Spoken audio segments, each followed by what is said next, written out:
See on this projector, this is related to a CAT thematic appreciation test. Basically, it help you for build up like a problem solver. How you can resolve the problem by the help of this picture. In this picture, you can see different types of characters, and on the basis of these characters, you must associate all the characters. After that, you must create a story on the basis of these pictures. Okay, so let's start.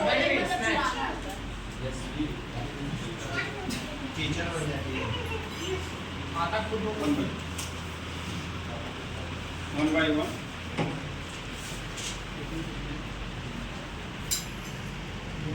कितना page में story लिखी?